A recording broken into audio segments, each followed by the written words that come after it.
तो वेलकम है दोस्तों आप सभी का। देखिए फिर से एक बार शुरू हो चुका है सिलसिला। अब एग्ज़ाम आपका 5 तारीख को है। आज से 17 दिन, मान लीजिए 17 दिन और एग्ज़ाम है। ठीक है, 5 तारीख को है तो 17 दिन एग्ज़ाम है और 17 दिन में हम लोग 2 टाइम क्लास करेंगे। आज एक शाम का हो जाएगा, शाम को हम लोग डेली 50 जीके के क्वेश्चन करेंगे। ठीक है, साइंस के क्वेश्चन ऑलरेडी हम लोग कर चुके हैं लगभग 30 से 35 क्लास। अगर आप साइंस का देखना चाहते हैं तो प्रीवियस ईयर वीडियो देख सकते हैं, आपको वीडियो के डिस्क्रिप्शन में मिल जाएगा। अभी जो हम कर रहे हैं वो बता दे रहा हूँ थोड़ा सा, क्योंकि आज पहली बार है बहुत दिन के बाद। तो देखिए शाम को डेली हम लोग करेंगे 50 जीके के क्वेश्चन। ठीक है, जीके के क्वेश्चन। और सुबह को करेंगे हम लोग सुबह को करेंगे रीजनिंग। क्या करेंगे तो रीजनिंग के क्वेश्चन करेंगे। और समय बचा तो इंग्लिश भी इसको इंक्लूड कर लेंगे। ठीक है, रीजनिंग प्लस इंग्लिश और आपका जीके। ठीक है, अब बचा क्या तो मैथ बचता है। मैथ ही ना बचता है जी कुल मिलाकर। तो मैथ को आपको घर से ही करना होगा। ठीक है, मैथ को आपको घर से करना होगा। सिंपल से कोई भी मैथ उठवा लीजिए, वो आपको घर से करना है। एग्जाम में क्या पूछेगा वो तो हमें नहीं मालूम, लेकिन एक चीज़ डेफिनेटली है, जीके पूछेगा ही पूछेगा। ठीक है, भले मैथ पूछे या ना पूछे, इंग्लिश पूछे या ना पूछे, रीजनिंग पूछे या ना पूछे, लेकिन जीके और साइंस 2 चीज़ जरूरी पूछेगा ही पूछेगा। इसलिए साइंस और जीके को विशेष रूप से ध्यान दीजिए, बाकी थोड़े को उसको कम कम ध्यान दीजिए। ठीक है, तो आइए शुरू करते हैं आज का पहला क्लास। देखिए पहला क्वेश्चन है, ओलंपिक खेल कितने वर्षों के अंतराल पर किए जाते हैं। तो दोस्तों ओलंपिक खेल प्रत्येक 4 वर्ष के अंतराल पर किए जाते हैं। ऑप्शन सी इसका राइट आंसर हो जाएगा। अभी 2024 का ओलंपिक जो होने वाला है वह पेरिस में होने वाला है, फ्रांस की राजधानी पेरिस में।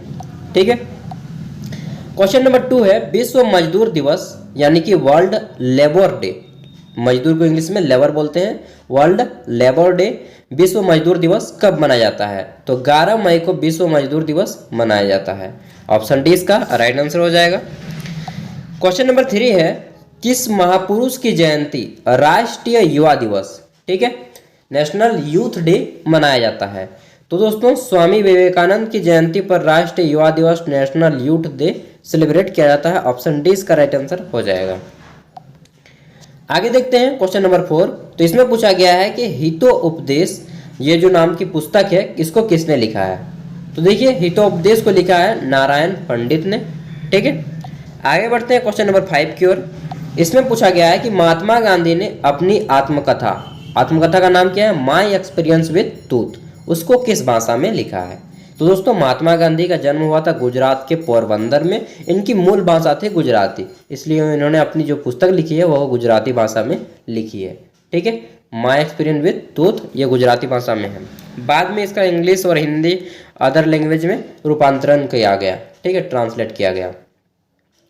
अगला है ज्ञानपीठ पुरस्कार किससे संबंधित है। तो ज्ञानपीठ पुरस्कार जो है दोस्तों साहित्य के क्षेत्र में दिया जाता है। ठीक है, साहित्य के क्षेत्र में दिया जाने वाला पुरस्कार है, सबसे बड़ा पुरस्कार ज्ञानपीठ पुरस्कार। क्वेश्चन नंबर 7 है, इसमें पूछा गया है कि निम्नलिखित में से किस विदेशी नागरिक को भारत रत्न सम्मान प्रदान किया गया है। तो बहुत से विदेशी नागरिक को सम्मान प्रदान किया गया है, लेकिन सबसे पहले जो विदेशी नागरिक थे वह थे नेल्सन मंडेला। नेल्सन मंडेला से भी पहले एक विदेशी नागरिक दिए गए थे, लेकिन वे पूर्ण रूप से विदेशी नहीं थे, क्योंकि पाकिस्तान के थे खान अब्दुल गफ्फर खान, उनको दिया गया था, उसके बाद नेल्सन मंडेला को। ठीक है, इसलिए खान अब्दुल गफ्फर खान पूर्ण रूप से विदेशी नहीं थे, इसलिए उनको कभी कभी नहीं जोड़ा जाता है। बाकी ऑप्शन जैसा रहे उसके अनुसार टिक लगाइएगा। 8 नंबर है, शांति निकेतन किस महान पुरुष से संबंधित है। तो दोस्तों शांति निकेतन में जो है रविन्द्रनाथ टैगोर का वहाँ पे निकेतन था इनका। ठीक है, ऑप्शन 20 का राइट आंसर हो जाएगा। क्वेश्चन नंबर 9 है, इसमें पूछा गया है कि अमेरिका में दास प्रथा का जो उन्मूलन है इनका श्रेय किनको जाता है। तो इनका श्रेय जाता है किनका, देखिए जॉर्ज वाशिंगटन इसका राइट आंसर हो जाएगा। और जॉर्ज वाशिंगटन, जिस प्रकार भारत में महात्मा गांधी का रिस्पेक्ट किया जाता है, उसी तरह आपका अमेरिका में जॉर्ज वाशिंगटन का रिस्पेक्ट किया जाता है। ठीक है, वहाँ की स्वतंत्रता संग्राम में सबसे ज़्यादा योगदान इसी व्यक्ति का था, जॉर्ज वाशिंगटन का। इसीलिए अमेरिका की जो राजधानी है वाशिंगटन डीसी इन्हीं के नाम पे रखा गया है। ठीक है, आगे देखते हैं क्वेश्चन नंबर 10। तो इसमें पूछा गया है भारत के किस महिला को नाइटिंगेल ऑफ इंडिया कहा जाता है। ठीक है, यानी कि स्वर कोकिला के नाम से जाना जाता है। तो दोस्तों सरोजिनी नायडू को नाइटिंगेल ऑफ इंडिया, ठीक है, भारतीय स्वर कोकिला के नाम से जानी जाती हैं सरोजिनी नायडू। आगे देखते हैं 11 नंबर क्वेश्चन। तो पूछा गया है भारत के किस राज्य को मसालों का बगीचा कहा जाता है। देखिए दोस्तों केरल को मसालों का बगीचा कहा जाता है, ऑप्शन ए इसका राइट आंसर हो जाएगा केरल। आगे बढ़ते हैं नेक्स्ट क्वेश्चन की ओर। तो पूछा गया है किस देश का राष्ट्रीय प्रतीक गुलाब का फूल है। गुलाब का फूल कहाँ का है, तो ईरान का राष्ट्रीय फूल है गुलाब। हम लोग का क्या है भारत का, तो कमल है जी ना, सबको जानते हैं कमल, पद्म फूल भी इन्हें कहा जाता है कमल को।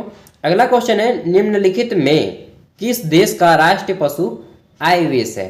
तो देखिए ये ऑस्ट्रेलिया का तो कंगारू है, जापान का है आइविस, ठीक है। और आगे देखते हैं। तो देखिए जितने भी क्वेश्चन आपको नहीं आते हो ना, प्लीज उनको राइट करते जाइएगा, नोट करते जाइएगा और 2-3 बार रिवीजन कर लीजिएगा, याद हो जाएगा, ठीक है। 14 नंबर क्वेश्चन है भारत की पहली 100 वाक यानी कि बोलती फिल्म आलम आरा, इसके निर्देशक कौन थे, डायरेक्टर कौन थे। तो इनके निर्देशक थे आरदेशीर ईरानी। आरदेशीर ईरानी आलम आरा भारत की पहली बोलती फिल्म थे, ठीक है। आगे बढ़ते हैं क्वेश्चन नंबर 15। इसमें पूछा गया है भारतीय अंतरिक्ष अनुसंधान संगठन यानी कि इसरो का मुख्यालय कहाँ है। कोई इसरो बोलता है, कोई इजरो बोलता है, लेकिन सही होगा इसका इसरो। इसका मुख्यालय है बेंगलोर में, जो कि कर्नाटक की राजधानी है। और अभी इसरो की वैकेंसी आई हुई है, अगर आप लोग अप्लाई करना चाहते हैं तो अप्लाई कर सकते हैं। ग्रेजुएशन क्वालिफिकेशन है 60% होना चाहिए, ये चीज़ बोला गया है। सॉरी डेट तो एक्सपायर हो गया ना। क्वेश्चन है भारत का प्रथम परमाणु ऊर्जा रिएक्टर कौन सा था। तो देखिए भारत का प्रथम परमाणु ऊर्जा रिएक्टर का नाम था अप्सरा। क्या नाम था, अप्सरा, ठीक है। आगे बढ़ते हैं क्वेश्चन नंबर 17। क्वेश्चन है कि विश्व की सबसे ऊंचाई पर स्थित दूरबीन वेधशाला कहाँ पे है। विश्व की सबसे ऊंचाई पर स्थित दूरबीन वेधशाला है दोस्तों हमारे अपने देश भारत में, ऑप्शन है इसका राइट आंसर हो जाएगा भारत। 18 नंबर क्वेश्चन देखते हैं। तो पूछा गया है भारत में रेलवे का सबसे लंबा प्लेटफॉर्म निम्नलिखित में से कौन है या कौन सा है। तो देखिए खड़गपुर इसका राइट आंसर हो जाएगा, खड़गपुर जो कि यूपी में है, सबसे लंबा प्लेटफॉर्म यहीं पे है। 19 नंबर क्वेश्चन देखिए, इसमें पूछा गया है कि भारत में क्षेत्रफल की दृष्टि से सबसे छोटा केंद्र शासित प्रदेश कौन सा है। तो देखिए क्षेत्रफल की दृष्टि से लगभग 34 किलोमीटर है लक्षद्वीप, और यह प्रवाल भित्ति पे बना एक द्वीप है, ठीक है, लक्षद्वीप इसका राइट आंसर हो जाएगा। इसकी राजधानी है कवरत्ती। आगे देखते हैं क्वेश्चन है 20 नंबर कि स्वतंत्र भारत के प्रथम राष्ट्रपति निम्न में से कौन थे। तो स्वतंत्र भारत के प्रथम राष्ट्रपति थे डॉक्टर राजेंद्र प्रसाद, ठीक है, राजेंद्र बाबू के नाम से भी जाने जाते हैं ये। आगे देखते हैं 21 नंबर क्वेश्चन 21 नंबर। इसमें पूछा गया है कि इसरो का पूर्ण रूप क्या है, यानी कि इसरो का फुल फॉर्म क्या है। देखिए यह भारत का इंडियन स्पेस रिसर्च ऑर्गेनाइजेशन है, ठीक है। अभी इससे रिलेटेड 2 क्वेश्चन पूछे गए, इंडियन स्पेस रिसर्च ऑर्गेनाइजेशन। आगे देखते हैं क्वेश्चन नंबर 22। तो पूछा गया है कि आनंद मठ के लेखक निम्नलिखित में से कौन है। तो आनंद मठ के लेखक कौन है, बंकिम चंद्र चटर्जी, और इन्होंने ही भारत का राष्ट्रीय गीत वंदे मातरम को लिखा है इसी बुक से, ठीक है, इसी बुक से लिया गया है। अगला क्वेश्चन है कि इंकलाब जिंदाबाद इसका जो नारा है किसने दिया था। इंकलाब जिंदाबाद सरदार भगत सिंह, ठीक है, मेरा रिस्पेक्टेड आदमी है जी, मेरे क्या लगभग जितने भी आदमी वीडियो देख रहे होंगे सभी के रिस्पेक्टेड पर्सन होंगे, ठीक है। देखिए अगला है दक्षेश, सार्क का मुख्यालय कहाँ है। आइए जानते हैं थोड़ा सा सार्क के बारे में। South Asian association for regional corporation, ये इसका फुल फॉर्म है, शॉर्ट में इसको सार्क बोलते हैं, ठीक है, south Asian association for regional corporation. इसका जो मुख्यालय है वह काठमांडू में है। काठमांडू कहाँ है जी, तो नेपाल की राजधानी है काठमांडू, जहाँ पे हाल ही में अभी नेपाल में देखिए होंगे प्लेन क्रैश हो गया था, ठीक है, वही नेपाल में इसकी राजधानी में काठमांडू में स्थित है इसका मुख्यालय। यह देशों का एक दक्षिण पूर्व एशियाई देशों का एक संगठन है, ठीक है। इसका सबसे बड़ा देश है भारत, और राजीव गांधी जब सेंट्रल में सरकार थी तब इसको बनाया गया था। 25 नंबर क्वेश्चन है निम्नलिखित में से विरोध का प्रतीक क्या है। देखिए जब किसी को विरोध का प्रतीक करना होता है तो काला झंडा दिखाते हैं, ठीक है, ब्लैक फ्लैग दिखाते हैं, काला झंडा। आगे देखते हैं, देखिए आधे क्वेश्चन हम लोगों ने कंप्लीट कर लिए हैं, आगे बढ़ते हैं। क्वेश्चन है, किसने कहा था कि स्वराज मेरा जन्मसिद्ध अधिकार है और मैं इसे लेकर ही रहूंगा? तो यह कहा था बाल गंगाधर तिलक ने। 1 मिनट देख लेता हूं कोई आया है क्या। तो आइए देखते हैं अगला क्वेश्चन। क्वेश्चन है, निम्नलिखित में से कौन राष्ट्रपिता के नाम से मशहूर है? तो देखिए भारत का राष्ट्रपिता कहा जाता है महात्मा गांधी को, हम सब जानते हैं, बापू कहा जाता है ना, बापू। अगला है, निम्नलिखित में किसे फ्रंटियर गांधी के नाम से जाना जाता है? तो देखिए दोस्तों, खान अब्दुल गफर खान को फ्रंटियर गांधी के नाम से जाना जाता है। इनको बच्चा खान के नाम से भी जाना जाता है। यह पाकिस्तान के फेमस आदमी हैं और देखने में महात्मा गांधी के जैसे ही दिखते हैं। अगला क्वेश्चन है, 1 मिनट यार, डकारें आ रही हैं आज, थोड़ा खाना खा के अभी वीडियो बना रहा हूँ जस्ट।